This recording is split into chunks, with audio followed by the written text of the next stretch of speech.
नमस्ते एवरीवन, आपका मेरे चैनल में बहुत बहुत बहुत स्वागत है। हे एवरीवन, 2 दिन बाद आ रही हूँ मैं इस सीरीज़ को लेकर। बस कोई दिक्कत हो गई थी घर पे और बस मुझे कहीं बाहर जाना पड़ गया था। मैं नहीं कर पा रही थी कुछ भी इसीलिए। और दूसरी बात, मैं इस स्टोरी को जल्दी ही ख़त्म करने वाली हूँ, टेंशन मत लीजिए। और किसी भी स्टोरी को अधूरी छोड़कर नहीं जाऊँगी मैं, इसलिए टेंशन मत लीजिए। और कुछ लोग होंगे जिनका इंटरेस्ट इस स्टोरी से जा रहा है, पर मैं कोशिश कर रही हूँ कि ऐसा ना हो। मैं घर पर रहती हूँ, इसलिए घर पे कोई दिक्कत हो जाती है तो मुझे देखना पड़ता है। जानबूझकर मैं गैफ नहीं करती हूँ। आई होप आप मुझे समझेंगे। बस इतना ही कहना है। अब स्टार्ट करते हैं स्टोरी को। दोपहर के वक्त विभूषण क्लाउड रेसिडेंस के एंट्रेंस पर खड़ा हुआ था, क्योंकि वो किंग लानवांगजी के साथ उस गांव की ओर निकलने वाला है। वो अभी किंग लानवांगजी के आने का इंतजार कर रहा है। आज पहली बार वो किंग लानवांगजी को फेस करने के लिए नर्वस हो रहा है।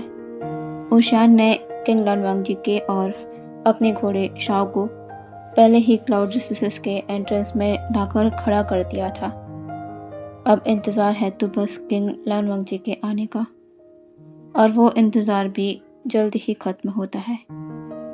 किंग लानवांगजी वहाँ पर अपने उसी कोल्ड फेस के साथ आ जाते हैं, जिसकी विभूषण को कभी आदत ही नहीं थी, लेकिन अब उसे किंग लानवांगजी का यही फेस देखने को मिलता है, जिनकी आंखों में कोई चमक नहीं होती।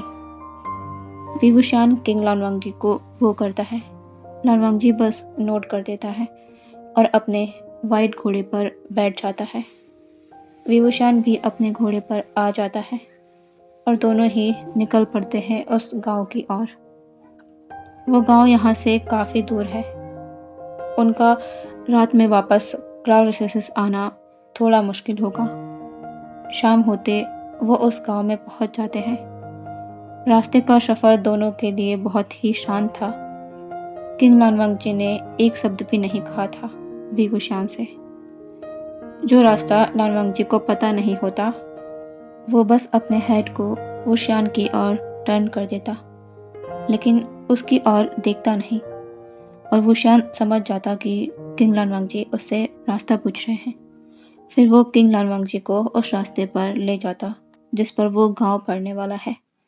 गांव पहुंचकर वो कुछ लोगों से मिलते हैं जो उन्हें उस केव का रास्ता बताने वाले हैं।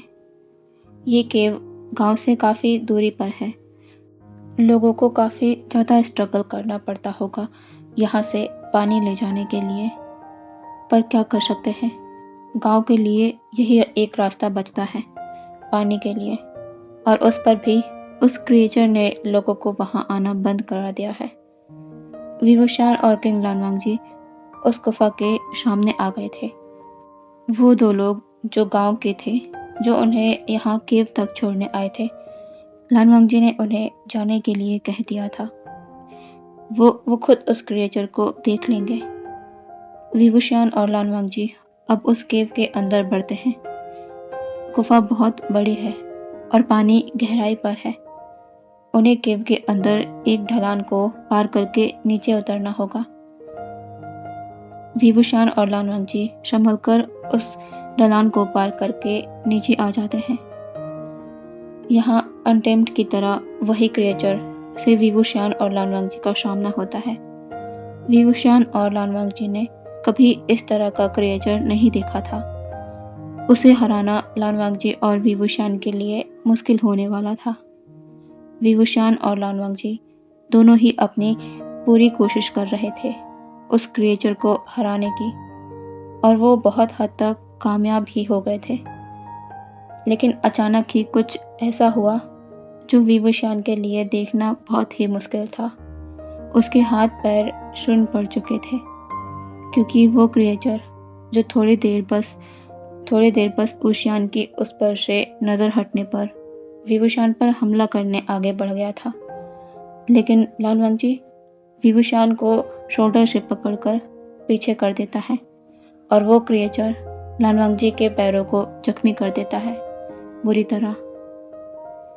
वो अपने दांतों को लानवांगजी के पैरों पर गड़ा देता है और विभूषण लानवांगजी की इस हालत को देखकर डर जाता है। विभूषण को अब वो करना पड़ता है जो वो नहीं करना चाहता था अब तक, ब्लैक एनर्जी का इस्तेमाल। विभूषण अपनी डेमोनिक पावर से उस क्रिएचर को खत्म कर देता है और वो जल्दी से लानवांगजी के पास आ जाता है जिसका पैर खून से लथपथ है। विभूषण किंग लानवांगजी के लोअर रोब्स को ऊपर करने लगता है उनके जख्म को देखने के लिए, लेकिन लानवांगजी उसे रोक देता है और कहता है, फॉर जनरल भी इसकी जरूरत नहीं है, मैं ठीक हूँ। विभूषण कहता है, किंग आप ये क्या कह रहे हैं? आपका जख्म गहरा है, मुझे देखने दीजिए, नहीं तो आगे परेशानी होगी। लानवांगजी विभूषण के हाथ को रोक देता है और कहता है, मैंने कहा ना, मैं ठीक हूँ, आपको कुछ करने की जरूरत नहीं है फॉर जनरल भी। यह कहकर लानवांगजी जो एक घुटने के बल जमीन पर था वो उठने लगता है, लेकिन वो खुद को संभाल नहीं पाता और गिरने लगता है। लेकिन विभूषण तुरंत उसे शोल्डर से संभाल लेता है और कहता है, किंग आप नहीं चल पा रहे हैं, आप क्यों आए मेरे सामने? विभूषण को अपने पर ही बहुत गुस्सा आता है कि वो क्यों इतना केयरलेस हो गया। उसकी वजह से लानवांगजी की ये हालत है। विभूषण देखता है कि किंग लानवांगजी की आंखें धीरे धीरे बंद हो रही है। वो कहता है, किंग क्या हो रहा है आपको? लानवांगजी कुछ नहीं कह पा रहा था। वो अब अपने आप को संभाल भी नहीं पा रहा था। विभूषण बहुत ही ज़्यादा डर गया। वो क्या करे? लानवांगजी अपनी आंखों को बंद कर रहा है। विभूषण को कैसे भी करके किंग लानवांगजी को लेकर यहाँ से निकलना होगा और उस गांव तक पहुँचना होगा। विभूषण के पास अब कोई और ऑप्शन नहीं बचता और ना ही वो अब ज़्यादा सोचना चाहता है। वो किंग लानवांगजी को कैरी कर लेता है। लानवांगजी जो अभी थोड़ा होश में है वो बहुत ही मुश्किल से कह पाता है, फॉर जनरल भी क्या कर रहे हैं आप? विभूषण कहता है, किंग मुझे माफ़ कर दीजिए, लेकिन आपकी जान से बढ़कर कुछ नहीं। आप चाहे तो मुझे बाद में इसकी पनिशमेंट दे सकते हैं। यह कहकर विभूषण लानवांगजी को लेकर उस केव से बाहर निकलने लगता है। जैसे तैसे केव से बाहर आकर विभूषण लानवांगजी को लेकर घोड़ों के पास आ जाता है। वो लानवांगजी को गोद में लिए हुए ही घोड़े पर चढ़ जाता है और तेजी से गांव की ओर निकल जाता है। लानवांगजी का सर विभूषण के चेस्ट में रखा हुआ है और विभूषण ने लानवांगजी को उसके शोल्डर से सिक्योरली पकड़ा हुआ है। वो तेजी से उस गांव की ओर जा रहा है और वो बार बार अपना फेस नीचे कर लानवांगजी को देख रहा है जिसकी आंखें अभी बंद हो गई है। वो उस गांव में पहुंच जाता है और गांव के लोग जो किंग लानवांगजी के ही आने का इंतज़ार कर रहे थे, वो किंग लानवांगजी को जख्मी हालत में देखकर शॉक होते हैं। सभी लोग जल्दी से विभूषण के पास आ जाते हैं और कहते हैं, फॉर जनरल किंग लानवांगजी को क्या हुआ?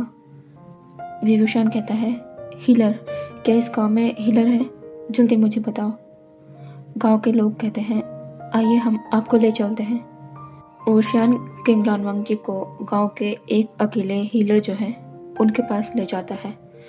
वो हीलर जो काफ़ी बुजुर्ग है, वो किंग लानवांगजी का ट्रीटमेंट कर रहा है और विभूषण वहीं पर किंग लानवांगजी के साइड में खड़ा हुआ है। ट्रीटमेंट हो जाने के बाद वो हीलर विभूषण से कहता है, वो क्रिएचर के दांतों में थोड़ा सा जहर था, पर घबराइए मत, ज़्यादा खतरनाक जहर नहीं था। मैंने वो जहर बाहर कर दिया है, इसकी वजह से उन्हें बुखार होगा रात भर। अब वो आराम करेंगे तो फिर कल तक ठीक हो जाएंगे। विभूषण लानवांगजी को देखता है जिसका फेस पेल पड़ चुका है। ये उसकी लापरवाही की वजह से किंग लानवांगजी के साथ हुआ। विभूषण वहीं पर बैठ जाता है। उन्हें आज इसी गांव में रुकना होगा। विभूषण लानवांगजी के पास ही बैठा रहता है रात भर, लेकिन सुबह होते होते उसकी नींद लग जाती है। बैठ के किनारे पर अपना सर रख लेता है सुबह लान वांगजी धीरे धीरे से अपनी आंखों को खोलता है और उसकी नज़र सबसे पहले ही विभूषण पर जाती है, जो उसके पास ही सर रखकर सो रहा है। लान वांगजी बस उसे देखता रहता है। साफ पता लग रहा है कि वो रात भर जागता रहा होगा। लान वांगजी अपनी आंखों को चाहकर भी वुशान से साइड नहीं कर पा रहा था। उसे याद है रात में विभूषण ने उसे कैरी किया था और वो ही उसे अपने साथ यहाँ लेकर आया है। लान वांगजी ने उस वक्त जब वो उस केव में थे, विभूषण की आंखों में उसके लिए एक अलग कंसर्न देखी थी। जितना लान वांगजी समझ सकता है कि वो कंसर्न लान वांगजी के लिए ही थी, ना कि किंग लान वांगजी के लिए। क्या वो सही है या फिर गलत? लेकिन क्या फ़र्क पड़ता है कि वो सही भी है या गलत? सही भी होगा तो विभूषण फिर अपनी बातों से मुकर जाएगा। इसीलिए लान वांगजी फिर से उस बात को उससे करके अपने दिल को और तोड़ना नहीं चाहता। वो वुशान से अपने आप को और हर्ट नहीं होने देना चाहता। लेकिन कब तक वो ऐसे जिएगा? क्या वो कभी वुशान को नहीं पा सकेगा? लांजान सोते हुए वुशान को ही देखता रहता है, न जाने कब तक। लेकिन वुशान जब थोड़ा सा मूव करने लगता है, जैसे कि वो नींद से जाग रहा हो, तो लान वांगजी अपनी नज़रों को वुशान से साइड कर सीधे ऊपर की ओर देखने लगता है। वुशान अपना सर बेड से ऊपर कर लेता है और उसकी नज़र सीधे लान वांगजी पर जाती है। वो जल्दी से अपनी जगह से खड़ा होता है और कंसर्न के साथ कहता है, किंग, आप ठीक हैं? क्या आपको अभी अच्छा लग रहा है? यह कहते हुए वुशान अपने एक हैंड को लान वांगजी के फॉरहेड पर रखने जा रहा होता है, लेकिन फिर वो अपने हाथ को पीछे कर लेता है। लान वांगजी ये देखता है, लेकिन वो कुछ नहीं कहता। वो अपनी नज़रों को वुशान से साइड कर कहता है, मैं ठीक हूँ वॉर जनरल भी। हमें अब क्लान वापस जाना है। आप जाकर घोड़े तैयार कीजिए, मैं थोड़ी देर में आ रहा हूँ। वुशान कहता है, किंग, अगर आपको अभी भी दिक्कत हो रही है तो हम कुछ देर बाद भी यहाँ से निकल सकते हैं। लान वांगजी कहता है, मैंने कहा ना वॉर जनरल भी, मैं बिल्कुल ठीक हूँ और हम अभी ही क्लान के लिए निकल रहे हैं। वुशान अब कुछ नहीं कह पाता। थोड़ी देर बाद देखते हैं लान वांगजी बाहर आ चुका था और वो दोनों ही जाने को तैयार थे। लान वांगजी को चलने में थोड़ी परेशानी हो रही थी, क्योंकि जख्म अभी पूरी तरह भरा नहीं था। वुशान ने लान वांगजी से कहा था कि अगर उन्हें परेशानी हो रही है तो वो एक ही घोड़े पर चल सकते हैं, लेकिन लान वांगजी ने कह दिया था कि उसकी ज़रूरत नहीं है, वो अपने ही घोड़े पर जाएगा। फिर दोनों ही लान क्लान की ओर बढ़ जाते हैं। दोपहर तक वो वहाँ पहुँच गए थे। क्लाउड रिसेसेस आ जाने के बाद लान कुरैन और लान शिचन को भी उस घटना के बारे में पता चलता है कि कैसे उस क्रिएचर की वजह से किंग लान वांगजी को चोट लगी। लेकिन लान वांगजी ने लान कुरैन और लान शिचन को ये नहीं बताया था कि उस क्रिएचर का अटैक विभूषण को हटाकर खुद उसके सामने आ जाने से हुआ था, और ना ही वो विभूषण को ये बताने देता है। 1 महीना गुजर जाता है। लान वांगजी बहुत पहले ही पूरी तरह ठीक हो चुका था। सब कुछ पहले की तरह नॉर्मल ही चल रहा था। कुछ भी नहीं बदला था लान वांगजी और विभूषण के बीच भी। लान वांगजी अभी विभूषण से सिर्फ काम के रिगार्डिंग ही बातें किया करता था और वुशान ने भी इसे आदत बना लिया था। अब वो इससे ज़्यादा अफेक्ट नहीं हुआ करता था लान वांगजी के इस रवैये से, मर्जी से कहो या मजबूरी से, लेकिन उसने इस सिचुएशन को भी एक्सेप्ट कर ही लिया था। आज लान कुरैन क्लाउड रिसेसेस के एंट्रेंस पर खड़े हुए हैं, क्योंकि आज सेक्ट लीडर जांग फैमिया अपनी पत्नी मैडम यू के साथ क्लाउड रिसेसेस आ रहे हैं। लान कुरैन को उनके आने का कारण तो नहीं बताया गया है, लेकिन वो जब यहाँ आ गए हैं तो वो भी पता चल ही जाएगा। जांग फैमिया अपनी पत्नी मैडम यू के साथ क्लाउड रिसेसेस पहुँच जाते हैं। लान कुरैन उनका स्वागत कर उन्हें महल के अंदर लाते हैं। इस वक्त लान वंगजी, लान शीचेन और वी wuxian तीनों ही पास के एक गांव में गए हुए हैं किसी काम को लेकर। उन्हें जांग फैमिया के आने की कोई खबर नहीं थी। जांग फैमिया और लान कुरैन के बीच कुछ बातें होती है। रात के वक्त जब लान वंगजी, लान शीचेन और वी wuxian महल पहुंचते हैं तो उन्हें पता चलता है कि जांग फैमिया यहाँ आए हुए हैं। लान वंगजी और लान शीचेन जांग फैमिया से मिलते हैं। लान वंगजी वैसे ही बातों में अच्छा नहीं है और ना ही वो किसी से ज़्यादा बातें करता है, तो वो जांग फैमिया से ये भी नहीं पूछता कि उनके यहाँ आने का कारण क्या है और ना ही वो कुछ बताते हैं। दूसरे दिन दोपहर को जांग फैमिया और मैडम यू वापस अपने क्लैन लौट जाते हैं। शाम को पूरे महल में ये घोषणा की जाती है कि लान कुरैन के कहे अनुसार कल सुबह का मॉर्निंग कोट बहुत ही विशेष होने वाला है, जिसमें सभी लोग मौजूद हों, क्लान के लोग भी। ये खबर लगभग सभी तक पहुंच जाती है, लान वंगजी और वी wuxian तक।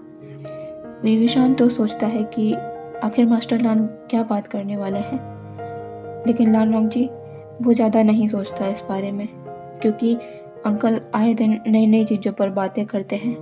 शायद इस बार भी ऐसी ही कोई बात होगी।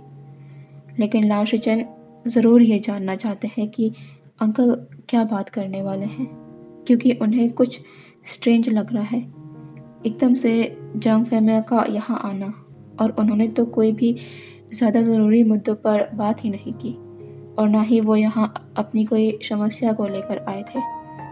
फिर क्या बात थी? और उनके जाते ही अंकल का यूँ ये विशेष मॉर्निंग कोट की घोषणा करना, ये लान शीचेन के मन में कई सवाल पैदा कर देता है। लान कुरैन के कक्ष में लान शीचेन कहते हैं, अंकल आपको मॉर्निंग कोट से पहले एक बार वांगजी से बात कर लेनी चाहिए।